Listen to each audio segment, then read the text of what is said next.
Wandering the former site of New York's famed CBGB nightclub, pointing to familiar names on band posters spread amid carefully preserved graffiti, is like being transported to a life that CNN's Alison Camerota has long since left behind. The high-end apparel store there now has kept some of those artifacts to appeal to rock and roll pilgrims, one wearing a Ramones t-shirt who wanted to see where the quartet got its start. The room is far more polished than it was 4 decades ago, so is Camerota. Her recent visit isn't the only time-traveling Shush has done lately.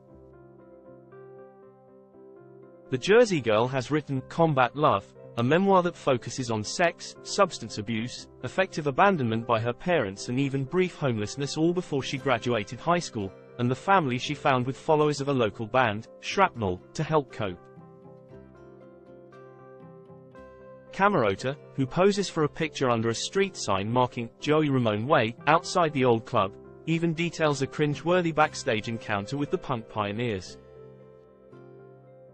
People would ask me about my high school life and I would tell them and they would sort of blanch, she said.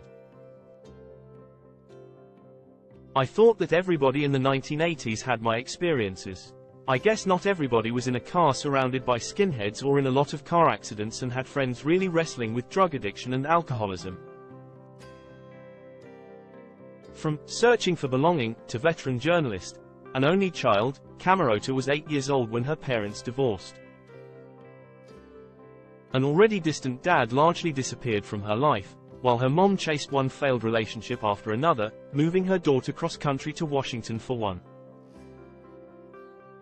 Both parents hid secrets that explained, if not excused, their behavior. Her mom set out for Pittsburgh in her junior year, leaving Alison behind to stay out west with friends. She moved back to New Jersey for her senior year in high school at the home of another friend, then was kicked out and slept briefly in her car or on the beach before finding someone who would board her. Despite her experiences, I wasn't really a wild child, she said. I was searching for belonging. She dreamed from age 15 of being in television news. She still went to school and did the work. When Camerota earned a scholarship at American University, she applied herself toward achieving her goals, getting serious at a time many peers were ready to party. She'd already been there.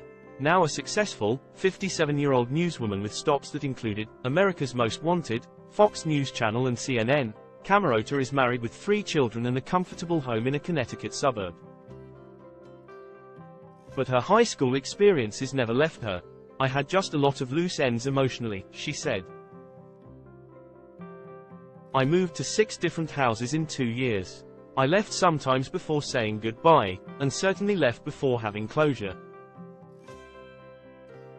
Writing helped me put it in chronological order. Some of these stories kind of, not haunted me, but definitely followed me around begging for more attention. She wrote Combat Love when her children were teenagers and worried about what they might think. I sat him down a couple of times during the writing process and said, "Guys, you know the 80s were different than it is now, right?" she said. "You know that mom didn't have a lot of supervision, right? You guys were helicopter parented. I was the opposite. Now the kids, twin girls who just started college and a son still in high school, are so absorbed in their own lives," she says, "that they haven't expressed much interest in reading the book."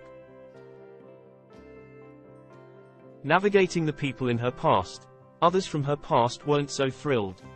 Shush is still friends with some of the people she knew from high school and, though Camerota disguised names for the narrative, people who know the stories know who she is talking about. Camerota regrets how she treated old boyfriends, and contacting some of them again was tough. She felt she was in survivor mode those days and not attentive to the feelings of others. It took her longer to achieve a stable, lasting relationship than to become successful professionally. Her father is dead, but Camerota's mother is 84 and lives in a nearby Connecticut town. She struggled with the idea of the stories becoming public. Camerota had talked about her resentments at an earlier time, a difficult conversation that was recounted in the book. My mom asked me repeatedly over the past decade when I was writing this, "Can't you wait until I'm dead?" she said. I needed her help and I wanted her blessing. I said to her, "You know, Mom, I'm entitled to tell my story. I lived it." And she said, "Of course you are. But it's my story, too." She hopes the book can be more than a personal therapy session. Everyone has a survival story of some kind, and that can be a bridge, she said. For a long time we've been divided in this country, and I always looked for a bridge. And I think if we share our individual stories we would find that we have a lot more in common. People can be inspired by survival stories, she said. I know I am.